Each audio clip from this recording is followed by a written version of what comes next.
Welcome to వేటు media. Veeranna ఆలోచనలే పీడిత సమాజానికి ఆయుధాలు. నేడే మా రోజు వీరన్న వర్ధంతి. తెలంగాణ సాయుధ పోరాటాన్ని ఎత్తిపట్టిన నల్లగొండ జిల్లా కరివిరాల కొత్తగూడెంలో జన్మించిన ఉద్యమ పిడికిలి మా రోజు వీరన్న తన జీవిత ప్రయాణమంతా దోపిడీ శక్తులకు వ్యతిరేకంగా కొనసాగించాడు.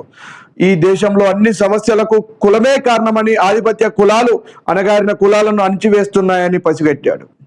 దళిత బహుజనులను ఐక్యం చేస్తూ అనేక ఉద్యమాలను నిర్వహించినాడు. చిన్న రాష్ట్రాలతోనే దళిత బహుజనులకు రాజ్యాధికారం దక్కుతుందన్న అంబేద్కర్ ఆలోచనలు స్వీకరించి 1997లోనే వేలాది మందితో తెలంగాణ మహాసభను నిర్వహించి తాను నిర్మించిన దళిత బహుజన కుల సంఘాల ద్వారా గడప గడపకు తెలంగాణ భావజాలాన్ని వ్యాప్తి చేశారు. ఇది గిట్టని చంద్రబాబు ప్రభుత్వం 1999 మే 16న వీరన్నను ఎన్కౌంటర్ పేరుతో కాల్చి చంపింది. వీరన్న లేవనెత్తిన అనేక ప్రశ్నలు నేటికి సజీవంగానే ఉన్నాయి.